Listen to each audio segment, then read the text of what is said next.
Well, it's been a couple months, and I have grown more facial hair. I look more homeless, and yeah, but I actually have a home. We've been moving for the past. Jesus, what was the last time I did one of these? Like 2 months ago. We've been moving. We've kind of been a little rocky getting here. Move has been quite stressful, but we're finally here. I'm back collecting movies again. I'm able to enjoy myself. So I felt like I was actually ready to finally do another video. This is going to be a lot, but it's from a couple months. And even honestly, I'm surprised that it's this little.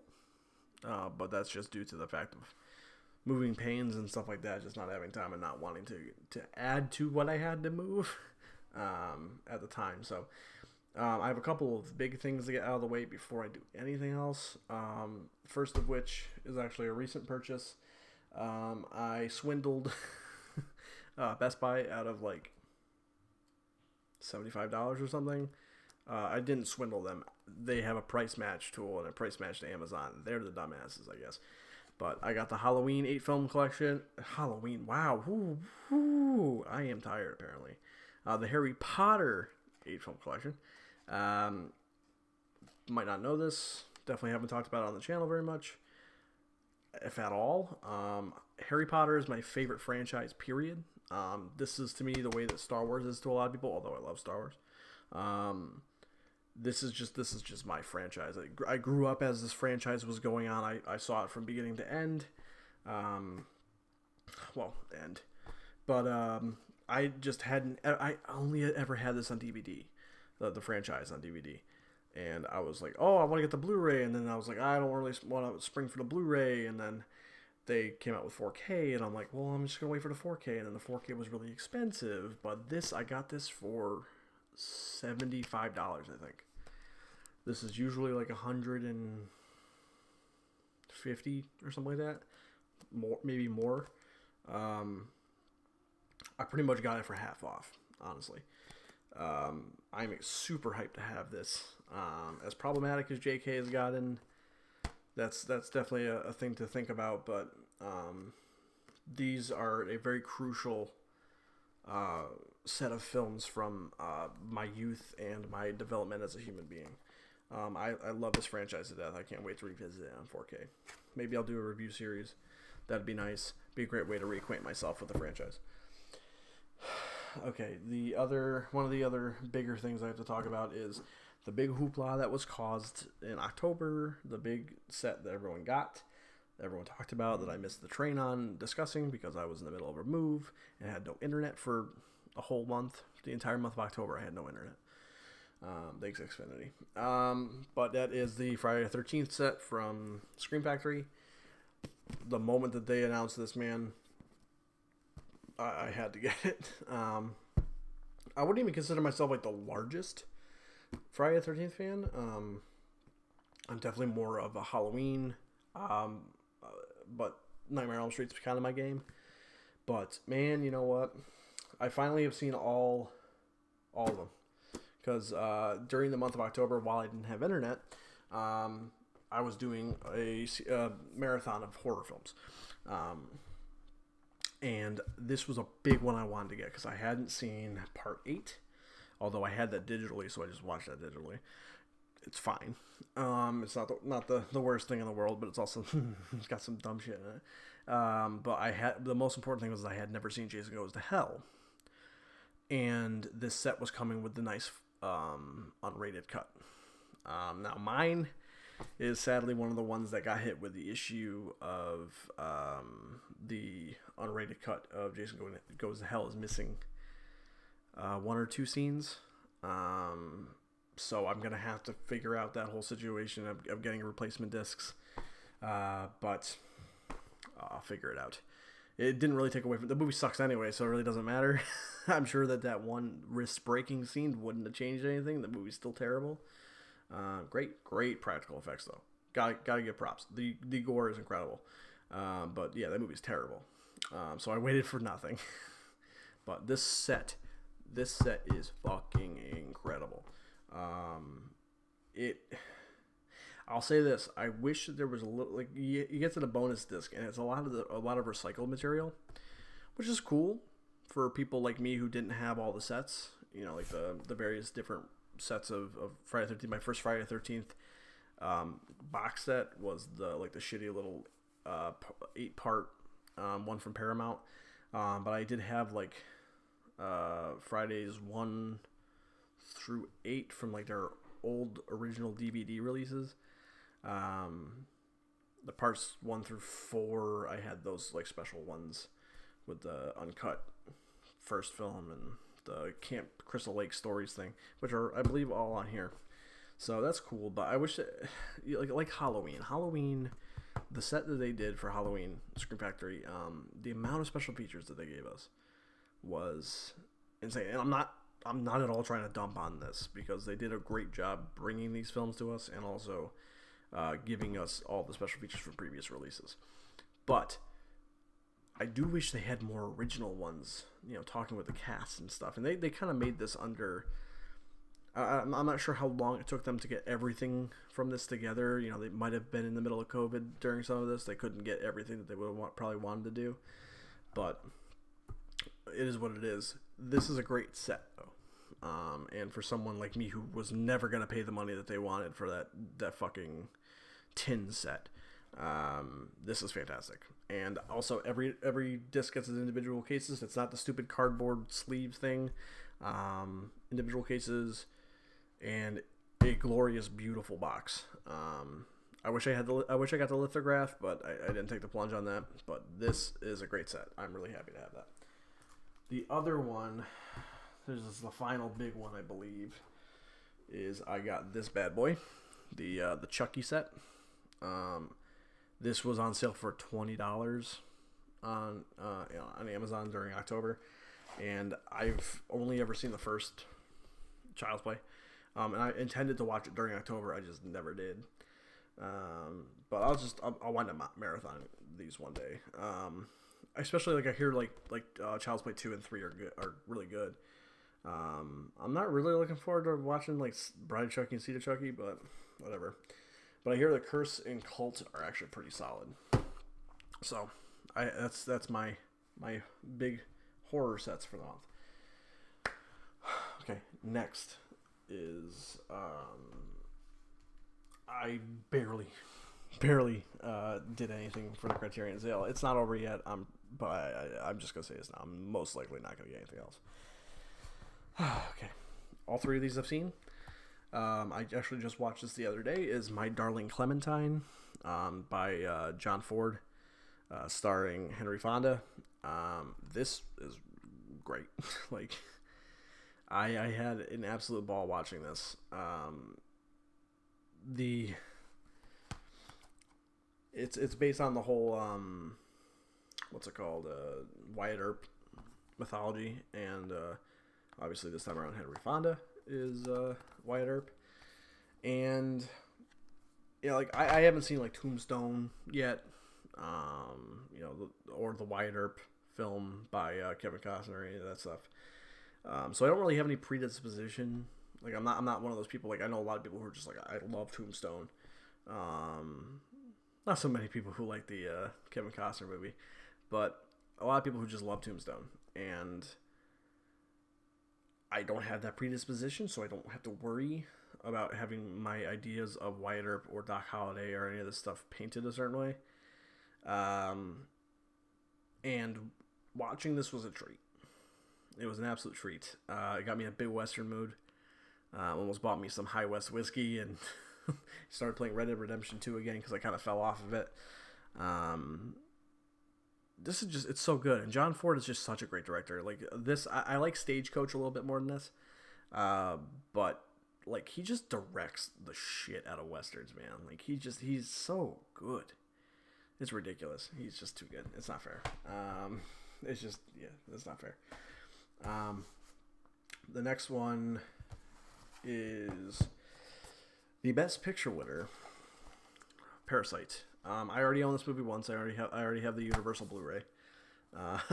So I just bought it a second time. Fuck it, whatever. This film's fantastic.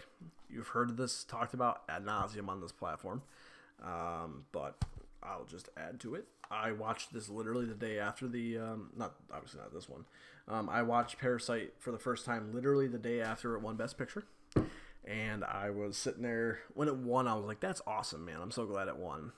Good for them, especially for Bong Joon-ho. Like he just seemed like he was just so like he was so high that night, man. He was just like, what the fuck, man? I had no idea this was gonna happen." But I was like, yeah, good for him. Like, I could not be mad at that. A, because I hadn't seen the movie, and B, I heard nothing but great things about it, so I couldn't be mad. But after watching it, I was like, wow, that is the most deserving Best Picture winner in, like, the past, like, 5 or 6 years. Like, Parasite crushed it, and it deserved it. That movie had me... Oh, my God, that movie had me by the throat. That movie's just fantastic. Parasite got the Criterion treatment, and that wasn't surprising in the slightest. Although I want more Korean films in the Criterion collection. Criterion, if you're listening, stick some Kim Ji-woon in there, please. You know, I Saw the Devil and Age of Shadows, some good shit. And also get moving on that Memories of Murder Criterion, please. God damn it. I was really hoping for that this year. But yeah, I'm super duper stoked to own that. And I definitely can't wait to watch it. I know it comes with the black and white version. I don't really understand this attraction to taking movies that are filmed in color and digitally making them black and white for a black and white release, as if it makes it more prestigious. But I haven't seen it. Maybe it's a really cool way to watch a movie. I don't know. But if I'm going to rewatch it, I'm probably just going to rewatch it in color. I'm most excited to look at the special features, though. All right. Next one came out today. The next and final Criterion came out today, and that is The Irishman. Before I saw Parasite, this probably was what I wanted to win Best Picture.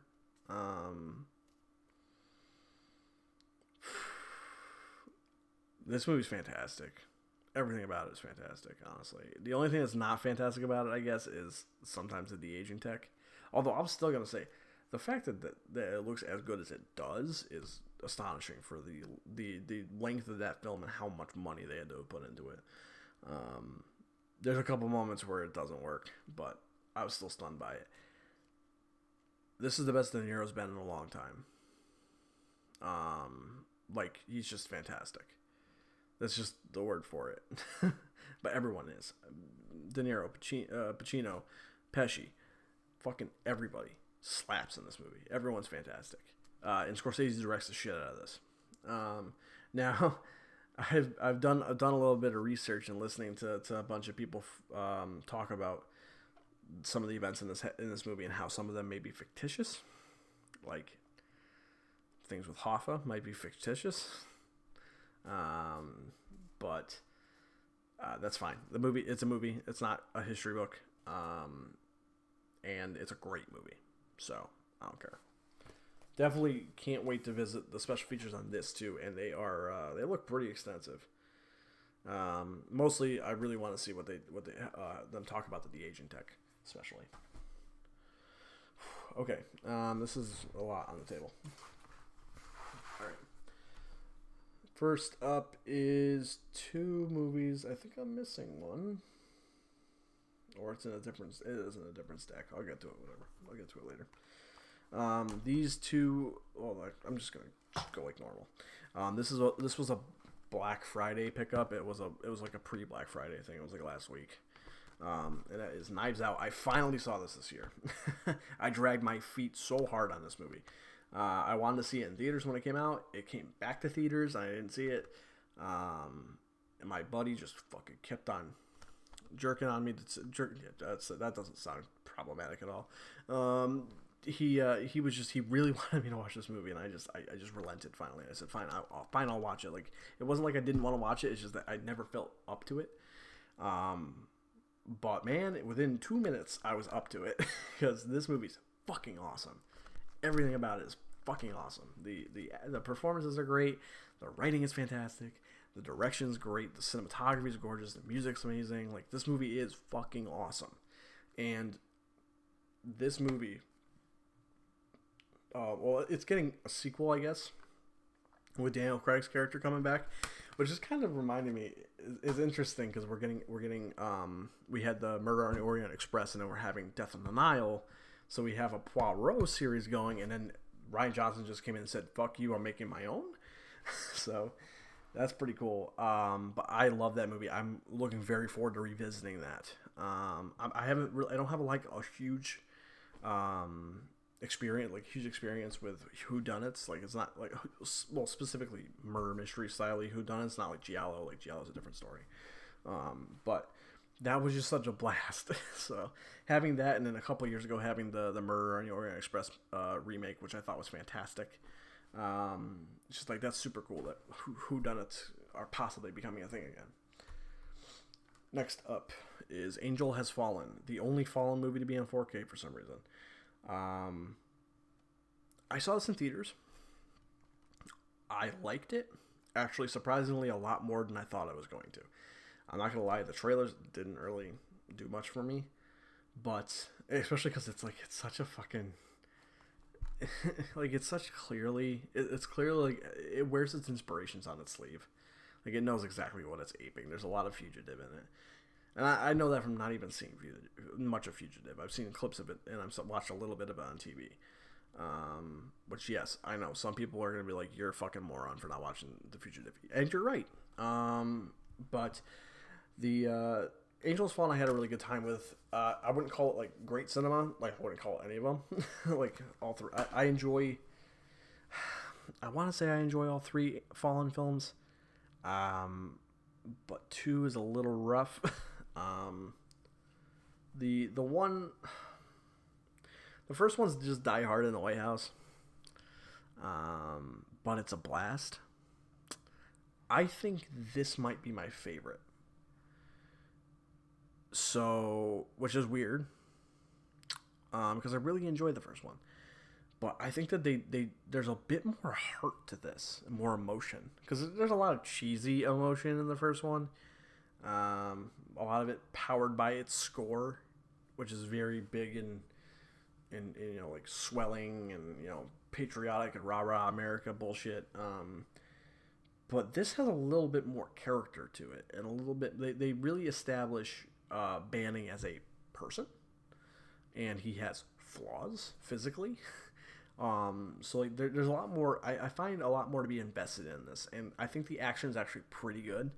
There's some parts of it where I'm like, you could have probably not had to be that close and shaking the camera, but I think that, like, especially, like, there's a really good chase in it with involving, like, a big rig. It's pretty cool. A lot of people praise that sequence. It's really good. There's a lot of pretty cool action scenes. There's one in the woods with a lot of fucking explosions. That's pretty fun. And I love the relationship between Banning and his father in it.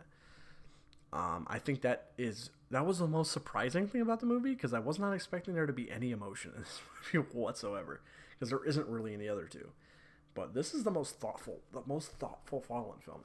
Why would I be explaining? Why? If you asked me, like, a year and a half ago, that if I was going to explain Angel Has Fallen as being a thoughtful film in any regard whatsoever, I would have probably laughed at you. But here we are. Next up, The Prowler.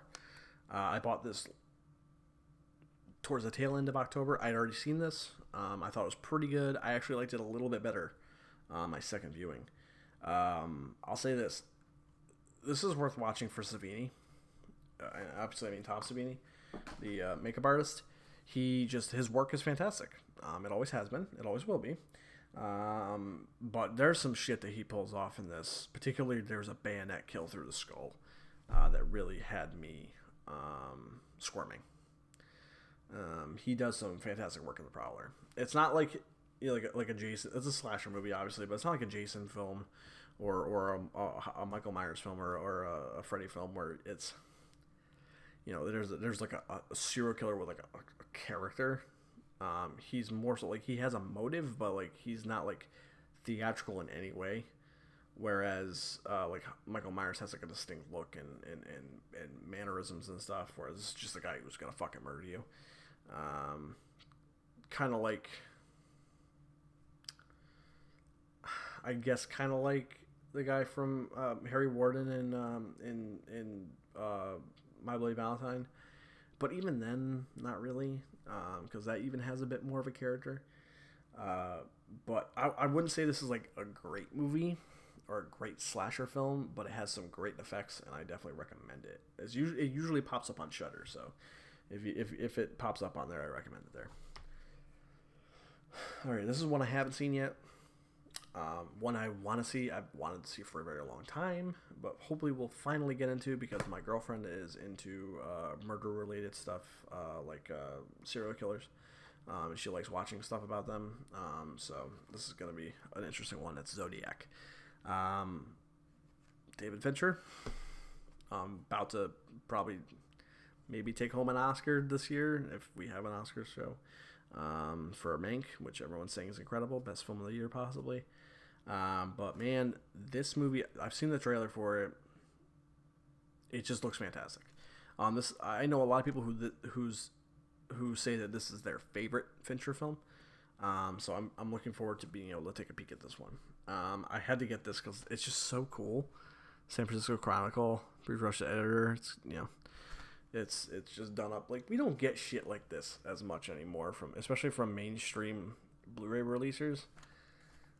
We don't get cool shit like that. Like, it's just a cool look for a Blu-ray. All right. I don't believe that I revealed this last time around. This was in a horror pack. I got Insidious. This is fantastic. I've seen this, obviously. I wanted to rewatch this during October. I just never got to it, sadly. But I remember this movie being just fucking terrifying. I remember especially towards the end with the frozen faces on the other side or whatever it's called. That shit was just haunting. So I definitely want to rewatch this soon. Next up, actually, it's another set that I forgot to reveal. That was the Vincent Price collection. I got this earlier in the month. They reissued this finally. I think it's missing something, some superfluous thing that I don't care about from the first set. But I wanted this literally just for Dr. Phibes, so I could finally watch it. But I've seen House of Usher. They showed me that in high school, all that shit. But I definitely look forward to watching all of these. But Phibes is the one I bought this for, because I've wanted to see Phibes for a while, and it seems like it's hard to get a copy of it. So I just really wanted to get it. But I can't really say anything about the films other than I remember House of Usher being cool. But I don't remember the film overall. All right, these are two big ones. If you have watched older videos of mine, you know that I adore the first season of Daredevil. I don't think I ever got to review Daredevil Season 2, but I also love that, and Daredevil Season 3 might be the best. But I finally picked up the shows on Blu-ray. I couldn't get the American releases for cheaper than how much these costed together. So I just said, fuck it, it's Region A. I mean, it's all regions, so it doesn't matter. What can I say? Daredevil, to me, is the greatest superhero adaptation ever made, period. It gets everything that I want out of the character. Daredevil's my favorite Marvel character, my second favorite superhero, period. And they just get the character right. And the story is fantastic, and the acting is incredible. Everyone's pretty much perfectly casted. And when they bring Punisher in season 2, man, that first half of season 2, my God, some of the best television I've ever seen. The action's fantastic. And in my opinion, honestly, I think that it revolutionized TV action. Because after Daredevil appeared, suspiciously a lot of action shows started doing things in longer takes. Some in one takes, including shows within the same universe, Agents of S.H.I.E.L.D. But it stepped up the game. Like, you once Daredevil released, there was TV action before, and then there was TV action after, in my opinion. It sucks. Fuck Netflix for canceling the show. I know there's a whole bunch of studio politics behind it, but fuck them. I don't care. It is the best part of the MCU, by far, absolutely. This is the only thing about the MCU that really had me excited anymore, and they killed it. So the Marvel Netflix universe is dead. That sucks. Oh well, is what it is. This I have to give to somebody or something because I already own the movie, but this came in a horror pack. It's Carrie, the original Carrie. Yeah, I already own this. So, the movie, however, I saw for the first time last year, late last year or early this year. I can't remember. Carrie's a masterpiece. It is just fantastic. Everything about it is fantastic. I mean, it's Carrie. I probably don't have to tell you that. So, just move on. Couple of 4Ks for smaller labels. I got the Blue Underground 4Ks for Maniac and Zombie. They were on sale during August, September. I think they had a big sale on Diabolic DVD for Blue Underground movies. So I had to get these. I own this one already. I own this on Blu-ray. The Blu-ray already looked fantastic, so I can't imagine how good this fucking looks. I just saw Zombie this year. Holy shit. What a fucking movie. The sheer level of violence and the I say more than the splinter in the eye scene. Holy shit, my guys. Holy shit, my guy. My God. That, I screamed, man. Like that takes a lot to admit. Like I actually yelled audibly at the screen. I'm like, no, you can't do this to me. That was fucking nuts. The makeup effects in that movie are absolutely astonishing. Yeah, that movie's pretty cool. But you know, Maniac. As much as I love Zombie, Maniac is better. Maniac is absolutely incredible, in my opinion. The way that it depicts a serial killer, the way that it just feels like you are unwillingly following this man on his disgusting rampage is so unsettling. Zito's performance is so unsettling. It's just, man, it's a really tough movie to watch for a lot of reasons. So if you can't handle violence, don't watch it. Especially violence towards women, because he primarily hunts women, which he got a lot of flack for back in the day.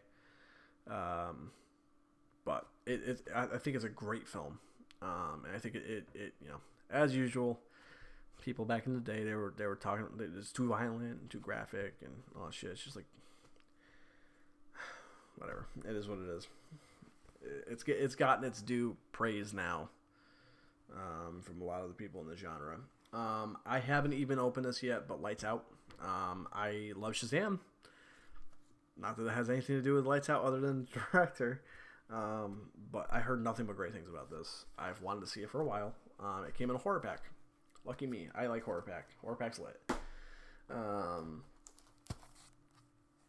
These are two more horror pack movies.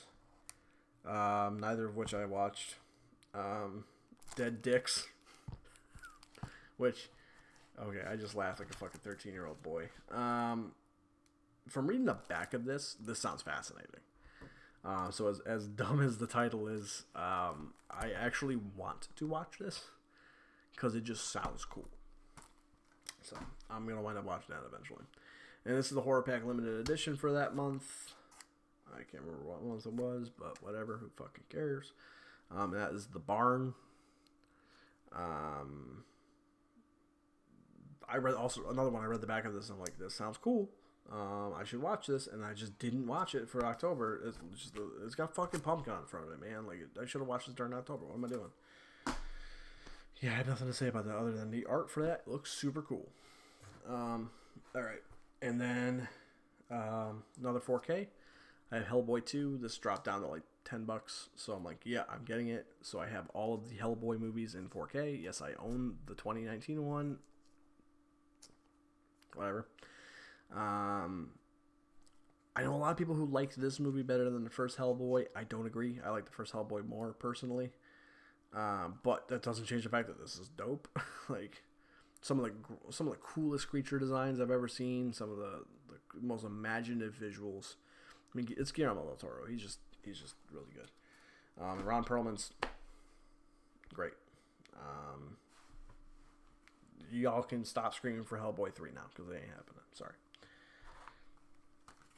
It looks like Hellboy, nothing's happening right now. I got Anna. I don't know if I've ever linked my Stardust or not. But I did talk about this when it released on Stardust. I also reviewed this on Geeks and Gamers, I believe. There's stuff I like about this movie. There's stuff I don't like about this movie. One thing, I don't like the narrative structure for this movie at all. I think it's very confusing and unnecessary to tell the story that they're trying to tell. It just does not need the kinds of time jumps that it goes through. It's ridiculous.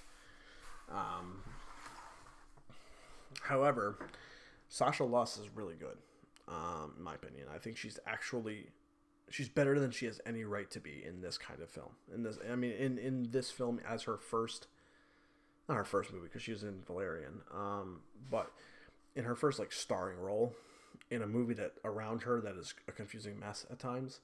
She is way better than she should be. She's great. And, like, I want to see her in more shit. Just not directed by Luc Besson. But also, there is one, especially one in particular, but the action overall is pretty good. The one that's in the trailer that everyone, like, lost their minds over, including myself, the cafe fight scene is great. It's so well done. It just reminds you how good of a director of action Luc Besson can be. It's just the rest of the movie is just a mess. So, should have been a lot cooler than it was. But it's not bad. I have a lot of problems with it. Kind of reminds me of this year's rhythm section, not in tone at all or any of that stuff, but just like it's a movie that I enjoyed and liked, but I have a lot of problems with.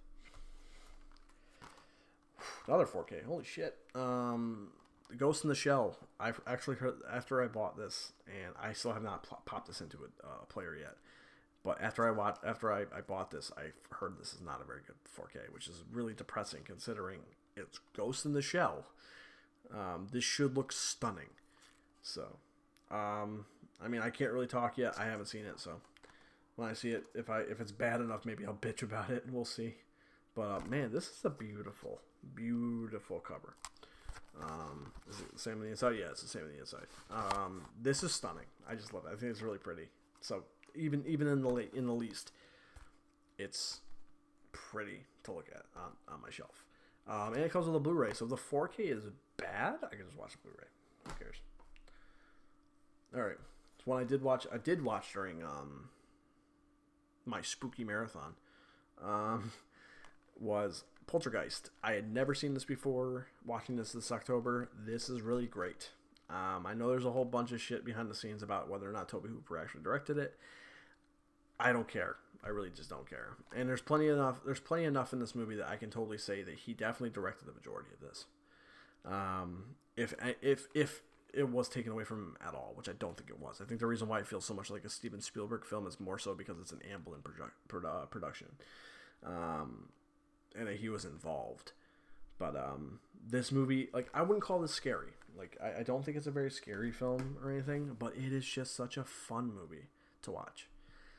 There's some really, really staggering effects. There's some that are kind of rough now, but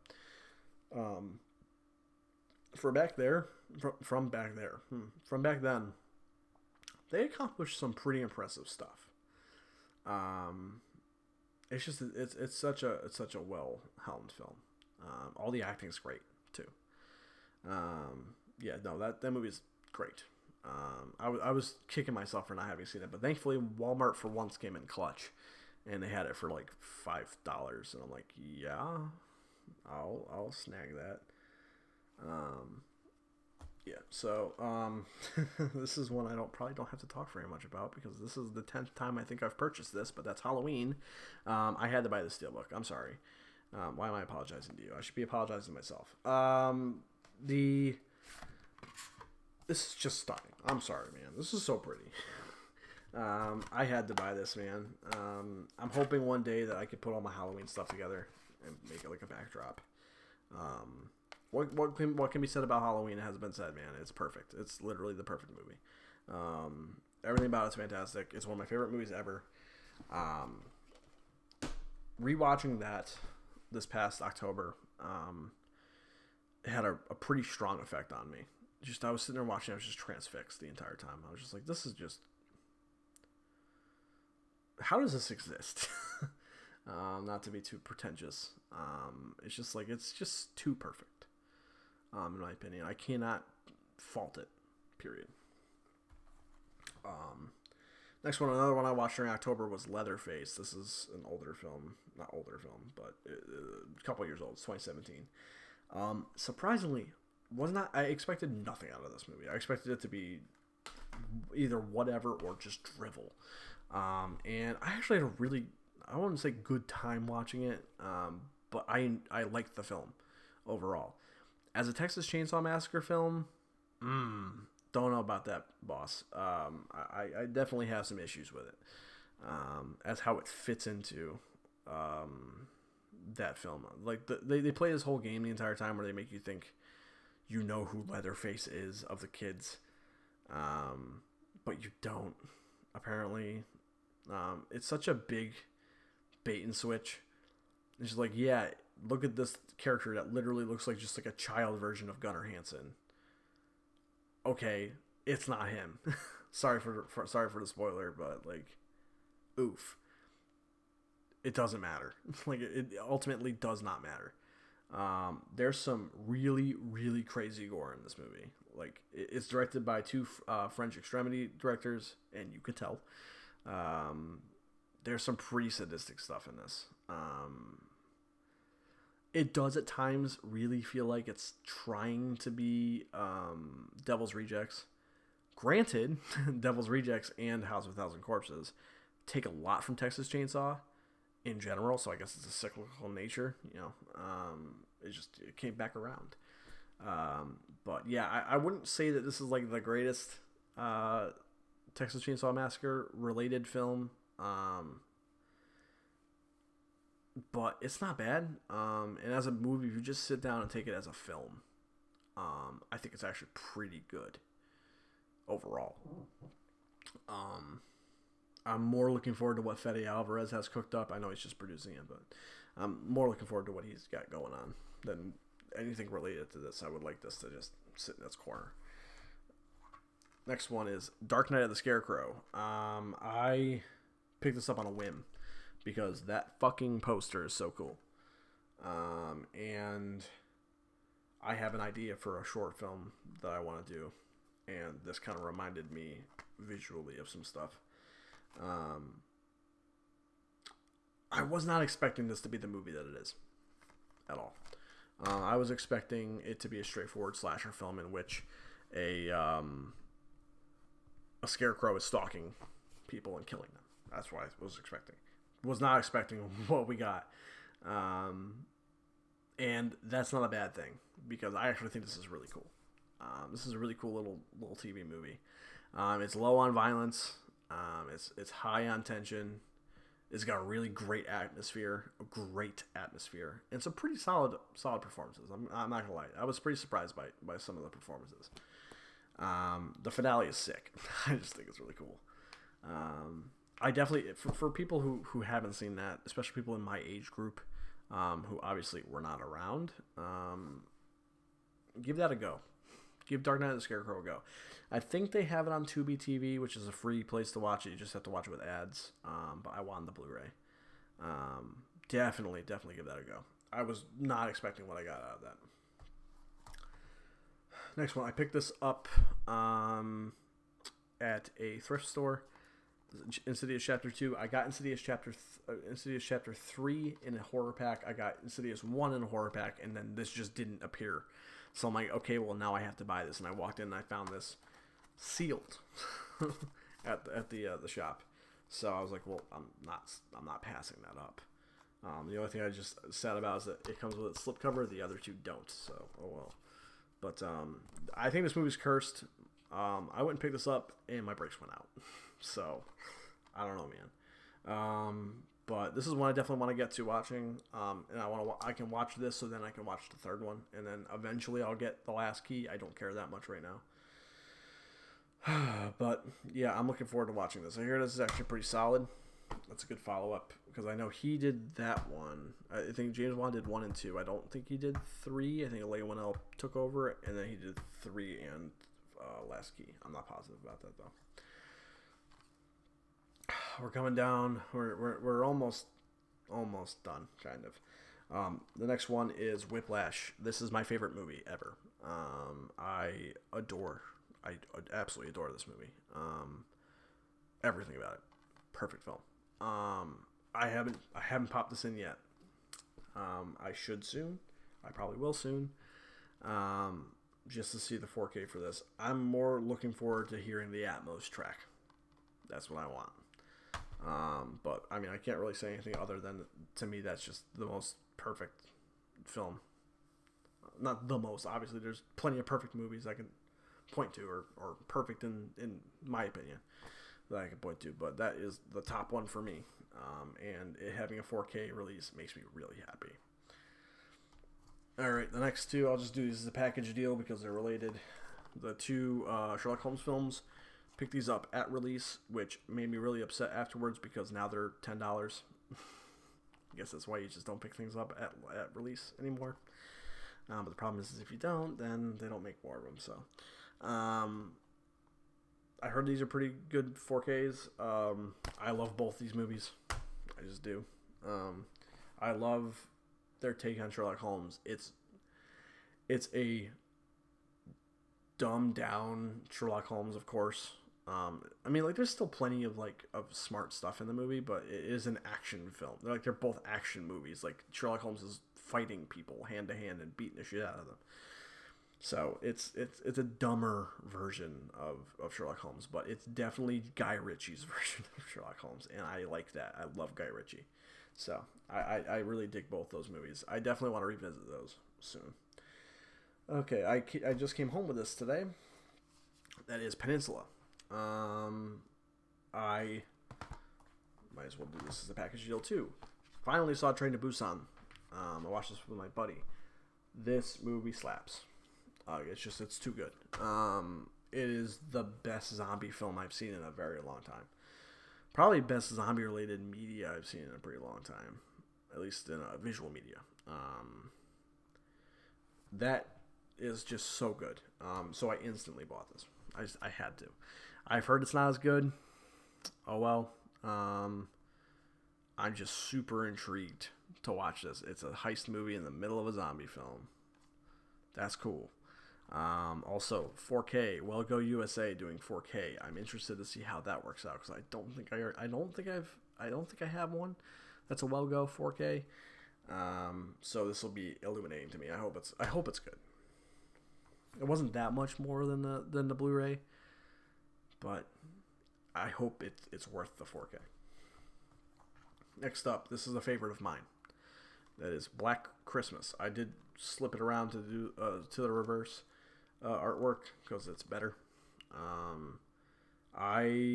This is one of my favorite Christmas films. It's not the holliest, jolliest one, but and of the two that Bob Clark has made, this is easily my favorite. I don't like Christmas Story. I think it's bad. I just really do not like it. But this movie is just so good. I watched this the first time at home at 2 in the morning in December with all the lights off. And my God, the score and Billy's calls are horrifying in that mindset. With everyone asleep in the house and you're up alone, you're just sitting there in a chair and you're like, oh my God, this is terrifying. Yeah, this is so good. I can't wait to rewatch this again. I watch it. I try to watch it every Christmas at this point because it's too good. All right, another 4K. A couple 4Ks coming up actually.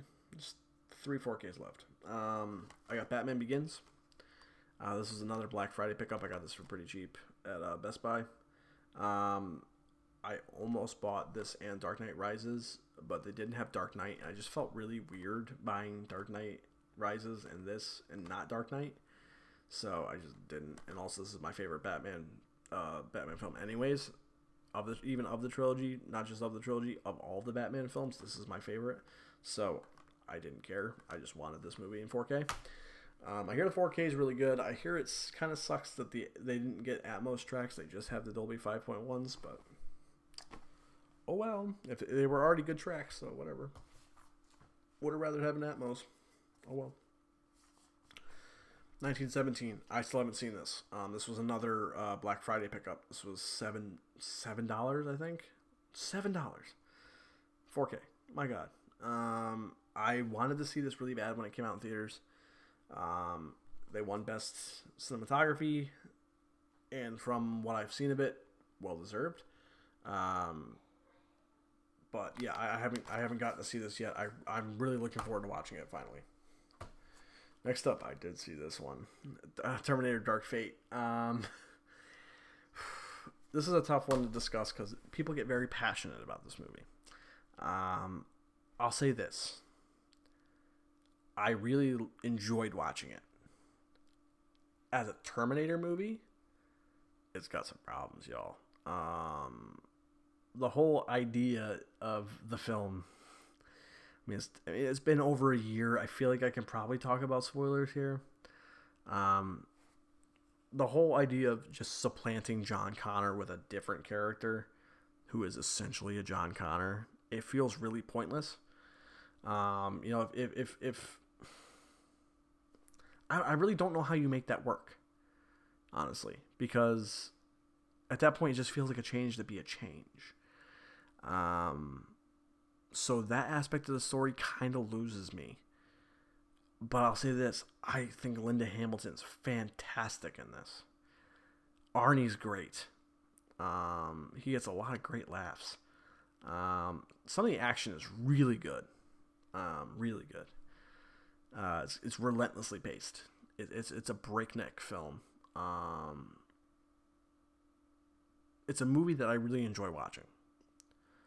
But as a Terminator fan, it's a weird film. Because it just feels like they took Terminator Judgment Day and said, okay, that happened. But then it doesn't matter. But we're just going to do the same thing again. Like, it's a weird film that I don't really get what they were trying to accomplish, other than, I guess, to unshackle themselves from John Connor, which is an okay idea if you're going to do something different. But the problem is what they set up is literally just the same thing with a different character. So I don't know what they were trying to do here. But yeah, whatever. It is what it is. I don't think the movie did very well anyway, so we ain't getting a sequel anyways. Next one up. I think this might have been the last movie I saw in theaters this year. And that was Sonic the Hedgehog. And I'm pissed I bought this Blu-ray because the 4K is on sale at Best Buy, and I could have got the 4K. And the 4K, from what I hear, is crispy. I had a blast with this, man. Like I thought that, like everyone, I saw the trailer with a terrible looking Sonic, and I'm like, this is gonna be garbage. Sonic looks like shit, and then they delayed the film and they redid him, and he looks great. And the thing is that I think honestly, it's a weird design, but the movie around him was still good. So even if we got that version of Sonic, that abhorrent monster looking fucking thing, we still would have had a good film with a bad looking Sonic. So like, on the one hand, that does matter, but at the same time, it's like, it still would have been good. So it's not a unimportant thing. I just think it's interesting that the film was still good either way. And fucking Jim Carrey, bro. Jim Carrey's back. Well, he's not back. I'm sure he's gonna do something that's bad next. But man, he did a really, really good job.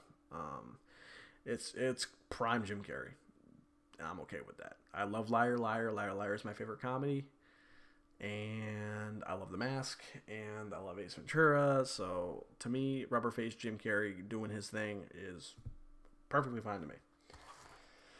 We've come to the end, folks. Finally, after 50 minutes. Shivers. This is my second David Cronenberg. No, he did The Fly, didn't he? Yeah, so it's my third Cronenberg, and this is his debut. I watched that earlier in the month on October, and I thought that was great. It's a great film. It's a great first film. You can see a lot of the things that would show up in later films, but when I was watching it, I was surprised it was a debut. There's some rough stuff. There's some effects that don't really work very well because they didn't have the money. There's some wonky editing, some shots that get held a little longer than they probably should be. Some weird acting, but the film itself and its concept and its writing, it's very efficient storytelling. I was surprised that this was a first time director. Obviously, he's gone on to do amazing things. The Fly, Videodrome, Scanners, and all this stuff. I think he did a History of Violence, which is a big deal. So obviously, the work speaks for itself. This started a long career. But yeah, I was really surprised by that movie. It's not the best film. It was definitely not the best film I watched that month. But it is a really good movie. So that is everything that I've picked up during this absolute disaster of a past couple months.